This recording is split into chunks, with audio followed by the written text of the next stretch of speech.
Allison.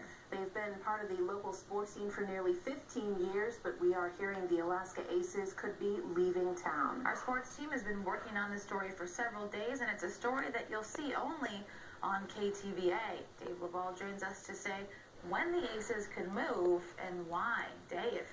Bonnie, Emily, the official word could come as early as Wednesday.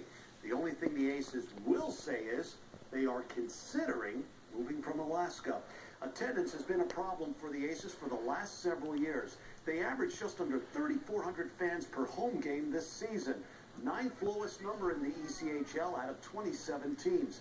The Aces did not want to go on camera to discuss their situation, but Aces minority owner Jerry Mackey told KTVA by phone, quote, "Nothing has been officially decided yet. We've been struggling. Look at the fans in our stadium. It's been a labor of love for 15 years, and we're trying to figure out what's next in store. A firm decision has not been made," end quote. We have been told the league will meet on Tuesday regarding the Aces' future. It has to approve any sale or move of the team. The league did not return our phone calls. Sources told KTVA the Aces are expected to announce on Wednesday whether they will cease operations after this season. Groups in Reno, Nevada and Portland, Maine continue to work to bring minor league hockey to their cities. One of them could be the new home for the Aces. We'll hear what fans have to say about the Aces' possible move coming up in sports. You can also get more information at KTVA.com. Emily? All right, really hoping they don't go. We love the Aces here in Alaska. Thanks so much, Dave. Alaska State Troopers killed a man in Big Lake after they say he put his 3-year-old son in danger. Troopers say 35-year-old John Valescott called police dispatch yesterday afternoon and threatened to kill everyone at his home. Responders say they tried negotiating with Valescott for several hours. A woman was able to escape the home, but the couple's young son did not.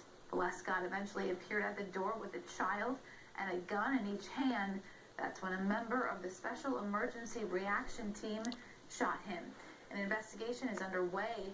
The names of the officers involved will not be released for 72 hours. We're learning more tonight about the moments right after police say Adam Sullivan shot and killed his estranged wife yesterday. According to court documents, Brandy Sullivan's 13-year-old daughter called 911 to report her mother was shot in their home on Trina Street. The girl told police she and her 11-year-old sister were there when it happened. Later, their dad's brother called police to tell them that Sullivan confessed. With his help, they arrested him in South Anchorage. Police say he was suicidal and showed signs he'd been drinking. Two horrific domestic violence cases, both witnessed by children. Advocacy group Awake says this is an important time for people to come together and talk about the widespread effects of domestic violence. Executive Director Susie Pearson says violence in any form is simply not okay. I think the most important thing at this point in time is to recognize that this is traumatic, not just for the immediate family, devastating for them, but it's also traumatic for their other family and friends. And for this community that we're seeing this level of violence is just really incredibly difficult for people to deal with emotionally. Awake has a 24-hour crisis support hotline. It is not just for victims of domestic violence, but anybody who feels affected by such crimes. Police released the name of the second victim killed in a Spenard apartment fire earlier this week. Police say her name is 63-year-old Vivian Hall, and they can't find any of her family. They're asking for your help. If you know how to get a hold of them, you're asked to call Anchorage Police. Tonight, the community will gather to remember Hall and the other woman who died in the fire, Tea Lilo Nua. It starts in less than an hour at the Royal Suite Lodge. The organizer says they will honor everyone affected by the fire. The address is 3811 Minnesota Drive, and everyone is welcome. All 30 families displaced by the fire have a place to stay tonight. Now they're getting some help replacing what they lost. The Salvation Army has been collecting donations, everything from clothing to furniture and household items.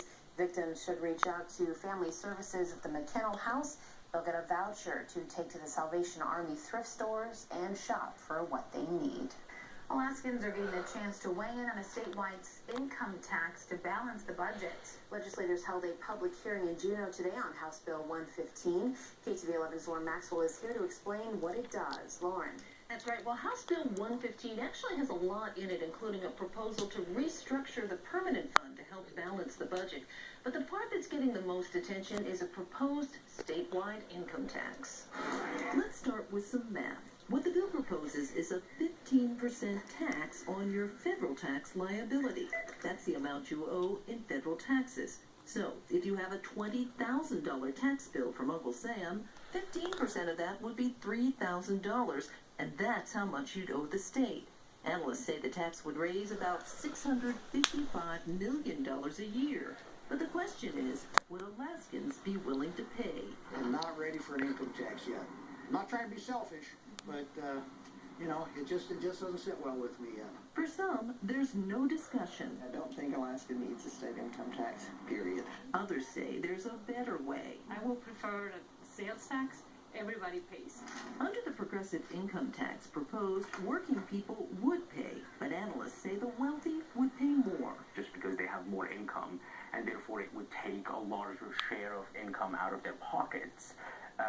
It affects the poorest Alaskans the least, and then middle-class Alaskans are somewhere in the middle. In Juneau today, one man testified that isn't fair. This effort to tax the working people of Alaska, a third to maybe half of the working population, while no taxation on the lower income class, is flat out wrong. Labor economists say no matter how legislators decide to balance the budget, the larger economy will be affected. So the reduction of income is going to show up in you eating out less often, or in buying less clothes, or, you know, in going to fewer hotels. In any scenario, people will lose their jobs. One man we spoke with says he's not sure what the best approach will be, but he does know one thing. You gotta fix the fiscal gap, period. He'd like to see that happen sooner rather than later. Now, one thing that is important to mention about this bill is that it wouldn't just tax Alaskans. About 20% of the wage earners in our state live out of state. They'd have to pay the income tax, too. All right, good point. Thanks so much, Lauren. Well, it's pretty out there right now. The snow is coming down. Yeah, got a nice fresh coating. Wasn't too chilly out there today either, Carlos. Yeah, we had a coating in the morning, and we're getting another coating right now. We have about a half an inch of new snow, maybe 3/4 of an inch outside the station here in northeast Anchorage. Let's take a look at South Central current conditions, and you can see it's also snowing not only in the bowl, but over in Palmer and Portage. It just started snowing. Cordova also looking at some snow, and other locations have a fair amount of clouds, and it could be snowing for you at any moment as well. Temperatures